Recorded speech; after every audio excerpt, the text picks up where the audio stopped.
Welcome back to another video. It's y'all's favorite video. And I know I'm being sarcastic because some people don't care for it. It is what it is. Some people like it because it's kind of more of a BS session than anything else. But it's our Saturday driving video. We are headed to Baton Rouge, just leaving the Home Depot. I just did a short about what we picked up at Home Depot. I'll get to that in a second. All right, today we're working on another install for Wingbits. We got to get a mast or something like that for our antenna to make sure you get it high enough. So one little kind of cheat thing that I use that I've had very good results with: fence top rail. This is from Home Depot. It's 10 foot, so you can actually put, on most installs, we'll get it above the roof line with 10 foot. And it's rigid enough that with the 1090 megahertz antennas that we use, that are only 24 inches long, you don't have to worry about any kind of wind load with it. And normally it'll handle it pretty well. So you can see I'm 6 foot, and as y'all can see, this is high enough to get it up where you need to get it up. And if you want a little thicker version because you want to put something else up there, you know, a Helium antenna or some other type of antenna, they do have 1 5/8 and 1 3/8, also galvanized if you want to go that. But if y'all caught my live on Thursday, y'all know I try to do a live stream about every Thursday. I try to do one. And my Baton Rouge station on top of my building, one of my Baton Rouge stations on top of my building, I can't get to it.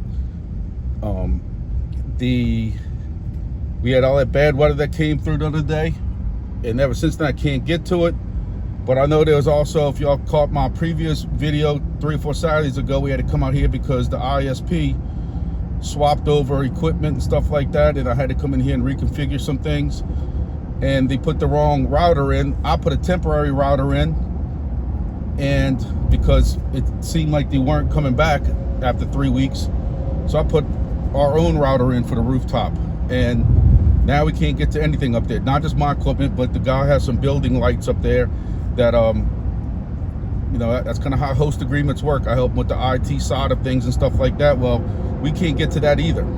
So I'm thinking the ISP went and did something, put some new equipment in there, did something, and now we can't get to anything. So I can't even ping the IP anymore of what the external IP was. That's what makes me think that they changed something out. So we're headed to Baton Rouge, do that.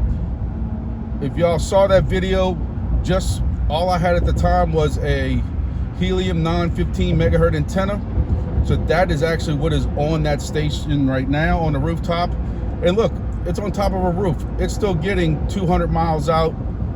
I think maybe about 130 planes. I was hoping that if I got it back online, I could at least do a before and after graph, because the whole part I also wanted to do was to show some people, you know, people keep asking about doing Helium antennas and stuff.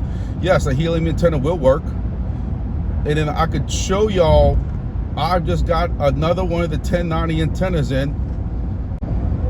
Can't really see it, but this is one of the 1090 antennas that I talk about, that I share in the links in the description, that I do.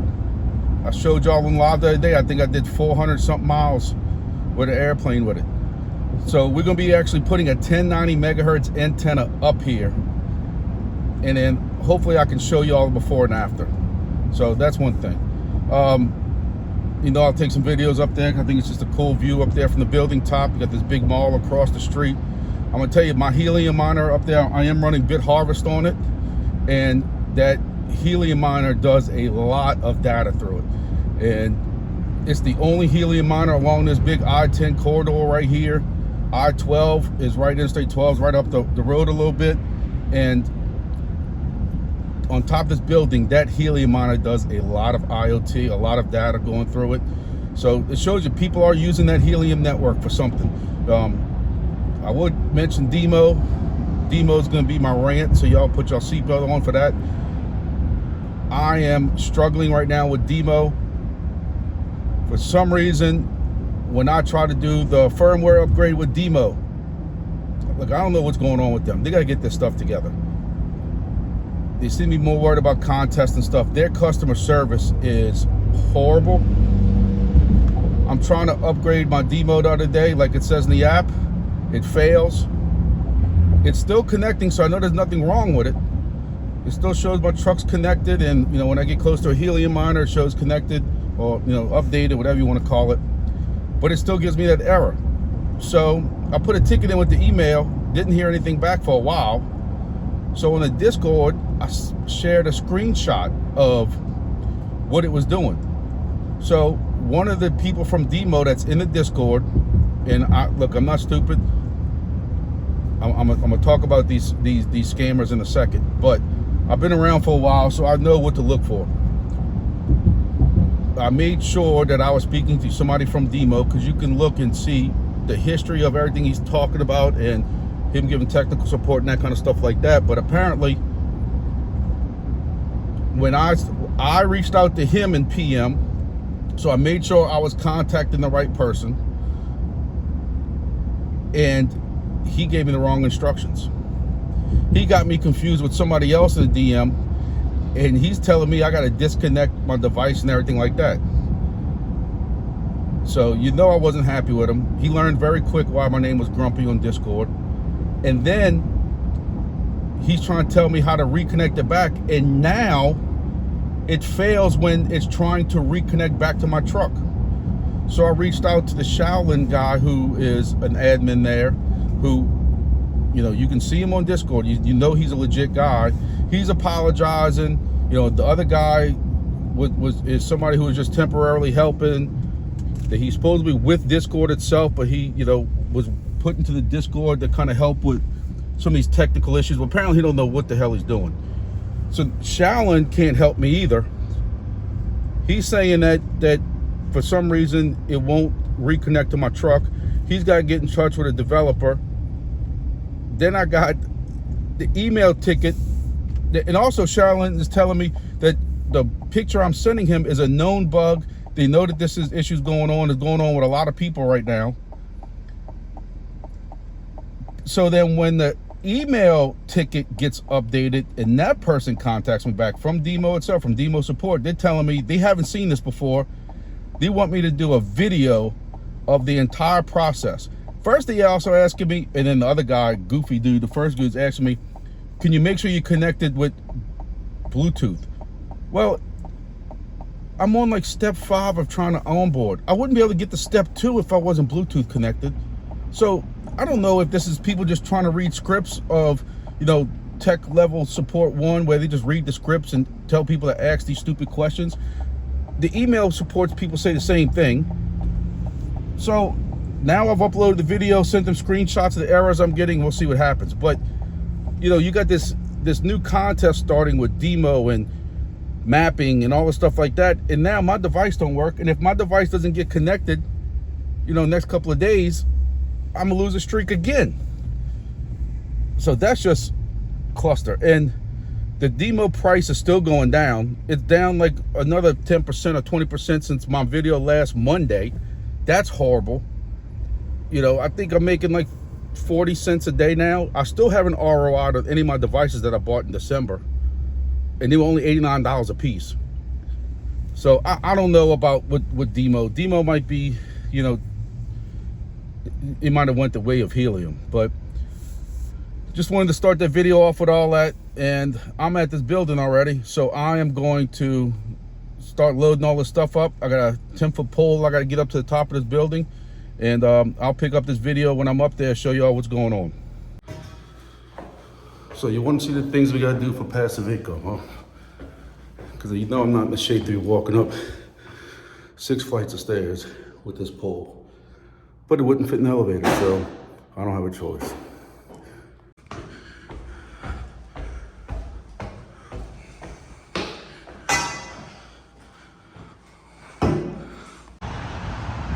So here we are again on top of our building, Mall Louisiana, or whatever it's called, right here. Hospital over there. And like I said, my Helium hotspot up here gets a lot of data through it. So I'm thinking all these cars coming through here, maybe anybody at the mall. I am the closest Helium setup around here, even though there's a lot in Baton Rouge. I seem to be the best setup. up here. So there's my fence rail I told you all about. It's got my ADS-B 1090 antenna.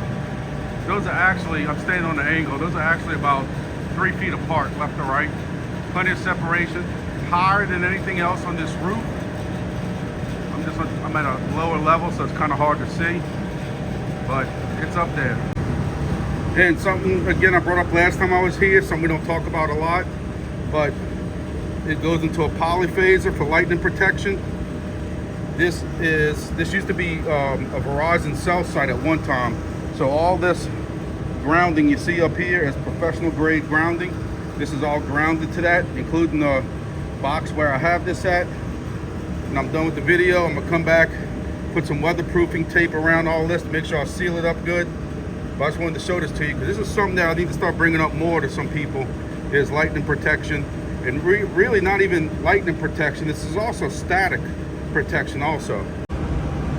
One thing is, when you have a lot of high winds coming through here, a lot of static electricity, even if there's lightning kind of close but not really close to y'all, what happens is that feed line and that antenna builds up static electricity, kind of like when you get out your car or your rubber balloon or something like that. When you touch something, you get that shock. Well, you need somewhere for that static buildup to dissipate. So you rather it dissipate here in this grounding, or at your house, a ground, if you set up a polyphaser like that, you want it to dissipate into ground, not back into your device. So that's something that we probably need to start talking about more also. We talked about a lot of during Helium days, but it's something we don't talk about that much. All right, well, mission somewhat accomplished, I would say. I was able to get, as y'all can see in the videos, I was able to get my new antenna up. So that's up right there. However, it seems the fiber is down to the building. The fiber modem from the ISP, the internet service provider, was down. It's not getting the IP, external IP at all. So we got to make a ticket on that. But because I knew I was driving out there now for an hour, I was prepared. I actually brought my AT&T mobile hotspot out there, and right now, it's connected on top of the building. I have it plugged in, so it's always charging, and it's got a Cat 6 connector on it, Ethernet connector on it, connected it right in. So now my Bit Harvest device is running, and I need to go home in front of a laptop and do some gain optimization, because my gain's going to change now because my feedline is longer. I'm running LMR 400, and maybe about 25 feet of it, which is a little much, but I didn't really want to go too much thicker than that and have to deal with all that hard line, especially not where that location is. The way it has to bend around walking bridges and stuff like that. So it's LMR 400, and I went from the 915 megahertz antenna to that 1090 antenna, which is going to give me more stronger signals also. So I got to go and reanalyze that a little bit. So I know my gain's going to have to change. I know for the middle of the day today, I was getting like 140 airplane, which is great when you figure it's a Saturday. There's less flights out there, so I'm kind of excited to be able to get home, play with the laptop, you know, use tail scale to remote into it and figure that out. All right, this is just a quick view 24 hours later. After with this antenna, you can see my positions and everything, how much more I'm getting now with a 1090 proper antenna versus the 915 antenna. So you can see the 915 was working, but the 1090 just brings in more. This is also on now a Saturday to a Sunday with less planes. On the left, you can see I was doing, 120 aircraft maybe, and just on a Saturday or Sunday, I'm doing way more, and that's with less flights with this 1090 antenna. So 1090 antennas do make a huge difference. I can't use a normal external IP because it's on that AT&T mobile device. So tail scale is going to save me again. I keep telling you about tail scale. I keep telling you I have a tail scale video that I can even try to link at the end of this video. If y'all not running tail scale in y'all's remote devices, shame on you, because it's very, very easy to set up. One thing I want to mention also is in the Wingbits Discord, since I know a lot of y'all who follow me in Wingbits, y'all have questions about gains. You know, in the previous project, if any of y'all were messing with that, I'm sorry. You know, I was in it too, y'all know, and I'm sorry for that. But anyway, he always preached run auto gain 1090, and I'm finding out, you know, I found this out a while back, but this is what I'm going to reiterate. That's like one of the worst things to be running in this project. So you don't want to run auto gain. If you've ever installed it, you might want to uninstall it. If you are running negative 58, 59, that's kind of an AGC auto gain control. We definitely don't want to run that either. In the Wingbits Discord, in the YouTube section, there is a optimization video showing you how to use the graphs. In Bit Harvest, you can't run scripts. So there is a slider for gain control. So you're gonna have to use those graphs in the slider gain control to see what your strong messages are, your hot messages, and figure out how to adjust that. So that video on YouTube shows that.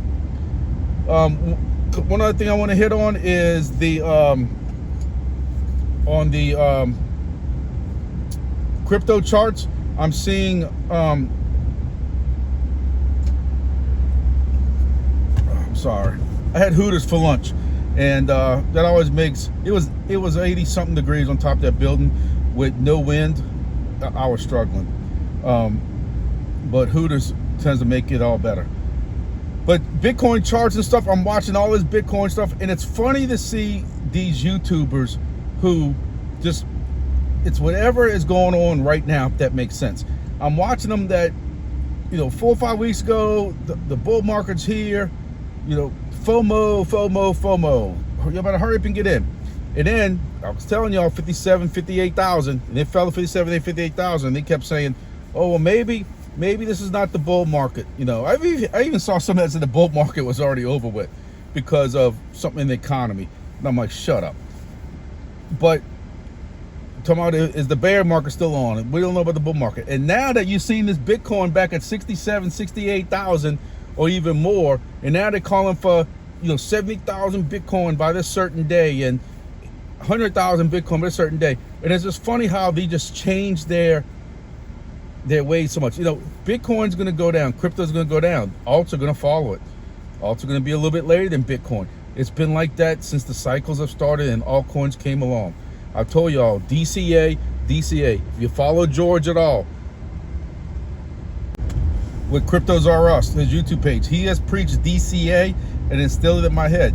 If you were DCAing over the last 4 weeks, like I told you, you don't worry about if it's going to go down some more. You don't worry about if when it's going to go up. You just DCA smaller amounts. If you plan on buying $300 worth of crypto, buy 100 this week, 100 next week, or spread it out. But if you would have DCA'd in, and now, you know, I think Bitcoin was up to 67,000 earlier. Look how much. I mean, you're up now. If you would have DCA'd in there, so you know, I suggest the same thing. I told y'all that Thursday with some of these prices like Solana and stuff is. But either way, you know, the next time something comes up on CNN or MSNBC or Fox News or something, or the SEC does something else, it's going to drop again. People are going to panic. Oh my God, it's the bear market again. We can't escape it. Blah, blah, blah. People are going to be scared to buy. There's going to be fear in, you know, in the streets. Look, and then you keep along and you keep DCAing. And that's what it is to it. I wish I had more money to DCA. My money's tied up in these projects and other family stuff going on. So I don't have a lot of money to be DCAing and stuff like that. Luckily, I bought a good amount during the real low points of the bear market, you know, and you know, I keep telling you about Solana at $8, $10, $12, $15. That's just because that's one of my best holdings right now. So, you know, that's one thing. The cycles are going to go up and down, over and over. And one of the last things I just want to hit on real quick, because I saw somebody on YouTube talking about it, and I have a buddy doing the same thing. Everybody keeps talking about how AI is the new meta. When there's bull cycle towards the end, these layer threes, these metas, were some of the hottest things going on.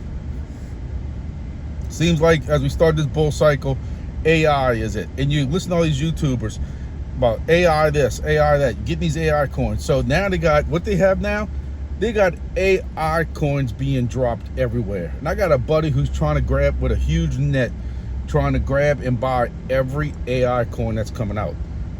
And we have to be real with ourselves. Not every AI coin is going to be great. And not every AI project is going to be successful and make it.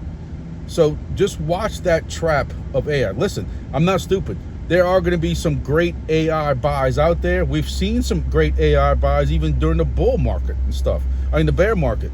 So we know that some AI is going to be great. I'm not stupid. But we also know how this game works, that just like I talk about deep in projects and some of these other projects that we have, people just want to be whatever the new hot topic is. And then we got people that are going to buy into those, whatever that new hot subject token is, whatever. So just watch that kind of stuff. Be leery. Make sure you're doing research, not just going off of what some YouTuber says or anything like that. Look into the actual project. See who's involved in the project. See who their partners are. See if those partners are acknowledging that they are involved with that AI project. That's a big thing that we've learned recently, last year or so, is a partner's proud that they involved. Usually if one side can sit there and advertise it, there's no reason why the other side can't. But that's it. But that's it for the Saturday video. Not nothing super long, super duper long. I'm exhausted. It's been a very crazy 3 days around here, 3-4 days. We had all these tornadoes come through here. Tornado was about 3 or 4 miles that way from my house. I was watching that on radar about 1 o'clock in the morning, worried about the family and that kind of stuff like that. So, then work, I got 20 or 30 cameras down around my parish. We have parishes in Louisiana, not counties. So that's waiting for me, but I wasn't going to work on that this weekend. I got passive income projects to work on. I got the Wingbits device in Baton Rouge I had to go work on. I'm putting together some devices tomorrow for 2 different host locations, and I'm working on that. So y'all have a great weekend out there. I don't think I'm probably gonna do a video tomorrow, and unless something comes up, or maybe a short or something like that, and I will see you on Monday on our big video that we normally do, our weekend projects video, the weekend projects, or whatever you want to call it, weekly update. I'll see if I can get this DIMO thing working, or what DIMO is going to do about that. That's going to be bad. I just got a feeling it's going to be bad. But I'll keep y'all updated Monday. If I start off with a screwed DIMO section, y'all know how it went. So thank y'all. Have a good weekend. See y'all in the next video.